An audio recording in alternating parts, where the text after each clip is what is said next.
من مملكة النرويج وبالتحديد من مدينة أوسلو، مناخذكم في هذا التقرير عبر هذه المدينة الجميلة، وأتمنى أنكم تقضون وقت ممتع معايا.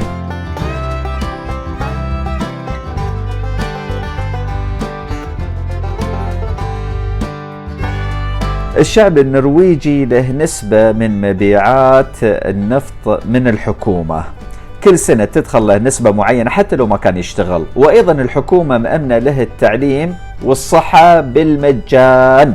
كل نرويجي له حق تأمين وحق المعيشة والتعليم كذلك، فحياتهم لحد ما جميلة.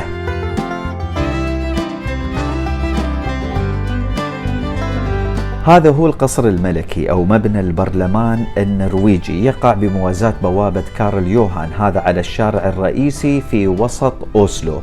الجدير بالذكر أن النرويجيين ما يطلقون على الملك لقب ملك النرويج، لا، يسمونه الملك النرويجي، في إشارة إلى أن الملك هو من يتبع النرويج، مو بالنرويج هي اللي تابعة له.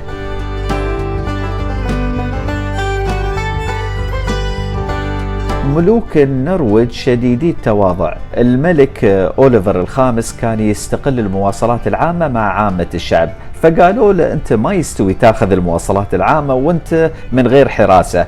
قال أنا عندي 5 ملايين حارس شخصي، كان يقصد فيهم الشعب النرويجي. فهذا واحد من الأدلة على تواضع الملوك. حد من الشباب خبرني أنهم أصلا ما كان عندهم ملك، استعانوا بملك من الدنمارك، عائلة ملكية، يا واحد منهم وصار عليهم ملك، هم اللي يابوه. فاللي ما عنده كبير يشتري له كبير مثل ما يقولون.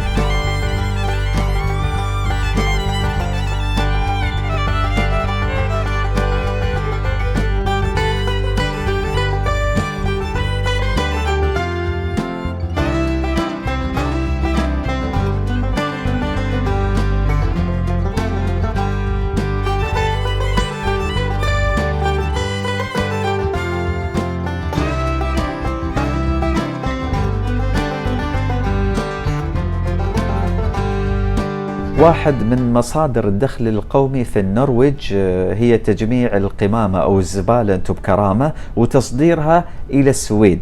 هناك في السويد يستخدمونها في مجال توليد الطاقة. الشعب النرويجي واحد من أكثر شعوب في العالم رفاهية، يعني في عام 2014 خذت النرويج المرتبة الأولى على مستوى العالم على مقياس رفاهية الشعوب. من أكثر الأماكن جاذبية للسواح في أوسلو مركز نوبل للسلام. هذا المركز مميز بطريقة تقديمه لجميع جوائز نوبل للسلام والمعلومات المصاحبة لهذه العروض. لما زرته كان في جناح مخصص لأطفال سوريا واللاجئين. طبعا جائزة نوبل كلنا نعرف قصتها، لما العالم السويدي ألفريد نوبل قرأ نعية في الجريدة وكيف وصفوا الجرايد علشان اختراعه للديناميت. المهم هي عبارة عن 6 جوائز. النرويج معنية فقط بجوائز السلام. الشيء اللي خيب ظني في هذا المكان انه مسيس بشكل كبير لدرجة انك تحس انهم يحاولون توجيه الرأي العام بالضبط مثل ما سوى ألفريد نوبل مع اختلاف التشبيه.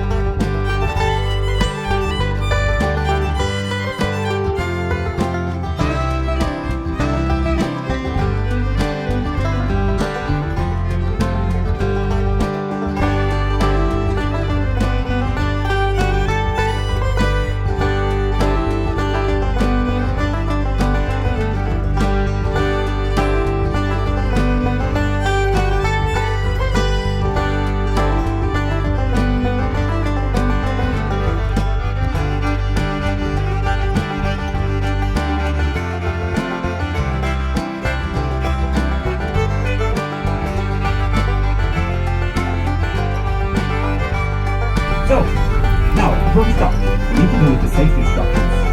First of all, life jackets. They can be found under the seats, mainly towards the back.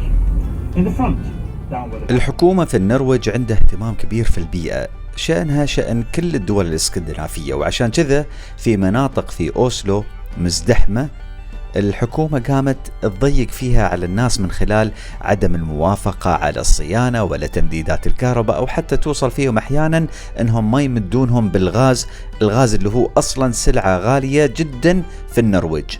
الهدف من هاي الإجراءات أنهم يدفعون الناس للسكن في المناطق اللي خارج المدينة، منها يعمرونها ومنها يخففون مؤشرات الضوضاء والتلوث. واحد من هاي الأماكن هذه الجزيرة اللي تشوفونها، واللي تبعد بصراحة مسافة عن المدينة. يمكن إذا خذت لك طراد ولا يخت مثل هذه اللي تشوفونهم هني بيكون التنقل سهل ومقدور عليه، بس بالسيارة المسافة بصراحة طويلة. هذه وجهة نظر الحكومة، لكن المرشد السياحي اللي معانا في المركب يقول أن رجال الأعمال يتعلثون بالبيئة عسب يطلعون الناس.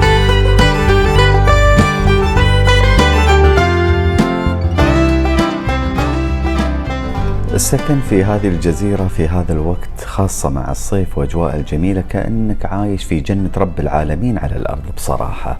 ما أدري هو بيت مزرعة، لكن الأكيد أن كل تقاليد البيت النرويجي النموذجي من الصبل ومكان للزراعة والماشية موجودة في هذا المكان. يمكن التنقل في الشتاء يكون صعب شوية، بس أنا أميل إلى أن بيت صيفي لملاك هذه الجزيرة.